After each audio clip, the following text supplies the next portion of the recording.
So the Fasolasuchus, I'm sure you're all aware of it, and it is the free exclusive creature that comes with Scorched Earth. Obviously the Oasisaur is a new exclusive creature that comes with Scorched Earth and Nightside Ascended, but that is a paid creature. You need Bob's Tall Tales to have that, whereas the Fasolasuchus comes free with the DLC, and today I'm going to be showing you how to tame this thing, as a lot of people maybe wouldn't get the first step quite right, and there's just a little bit of information which would be useful for you to know about how to tame this thing. Also, just before we get into it, I'm just going to give you some basic stats of the creature. I will have them up on screen.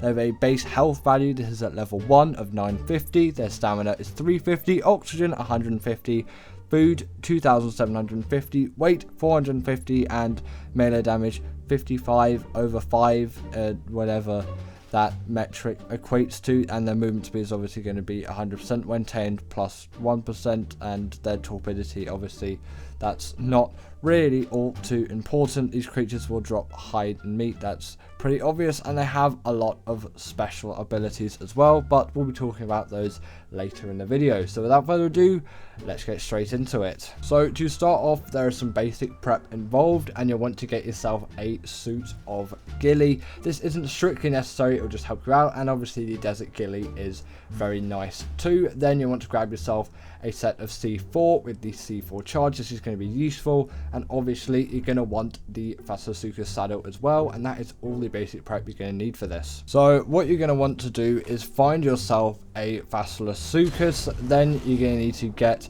that C4. Obviously once it's buried into the ground, to blow it up very near it. If its name appears while you're crouched, you can throw that C4 down then. I find that's a good justification.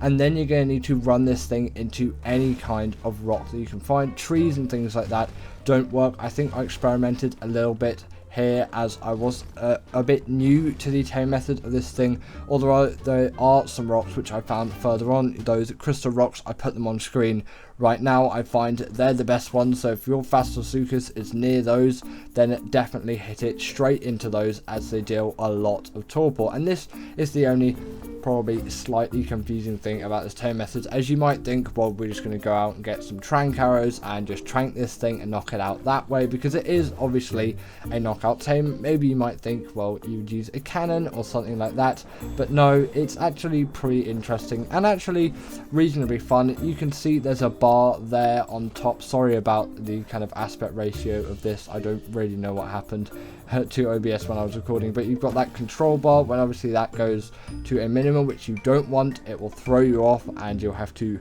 kind of restart this process again. Obviously their torpor isn't going to go down too much as long as you're careful and you stay within the area.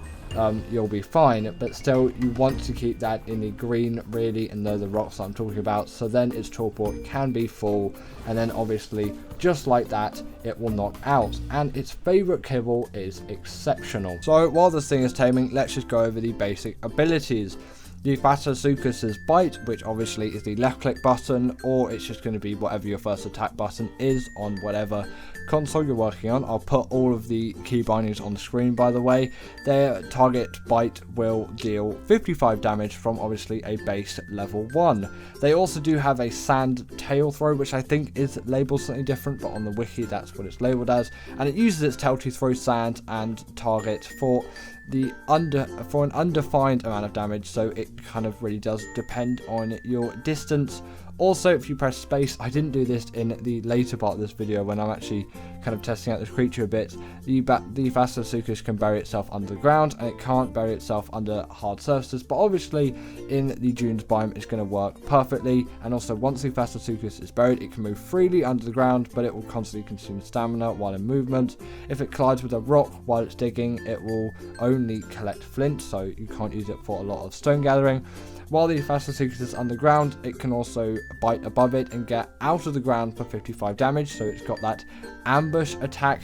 The Fasolasuchus also can move in circles in a small area continuously, which it will do with the right click button, you're going to use for that, making a little sandstorm in the progress. Every player and creature inside that area will have reduced movement speed. Players will also get dismounted from their mounts as well, and obviously while the Fasolasuchus is making its sandstorm, this will also act as some sort of quicksand ability. I also decided to name this thing Dave for some reason. So then obviously after that process, you're going to have yourself a Fasolasuchus. I was actually surprised how slow these creatures are. I did expect them to be kind of a lot faster in a way, but there are a few more abilities which I'm just gonna cover with you because they actually have quite a nice passive ability, which is their venomous spike, similar to their primary attack effect. If the Fasolasuchus receives damage from melee attacks, the aggressor will get the effect name and it will get multiple stacks of it. So things will actually take damage if they try to attack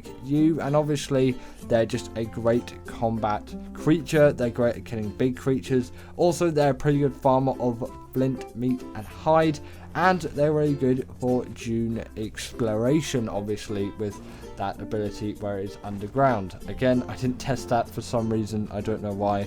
I probably should have rejigged it around a bit more. But you can also bury these things underground just passively when you're off them, like, you know, maybe a Parlovia or a Reaper or a Basilisk. I think the Reaper can bury underground. I'm not sure if it can still do that. It probably can, to be honest, and you can essentially use it as storage. Obviously you can see where the creature is because you've got this mound, and you can see the name of the creature as well. I do also have Creature Finder Deluxe on, I think it's still called that on ASA, but yeah, I have the Dino Finder on top of that as well.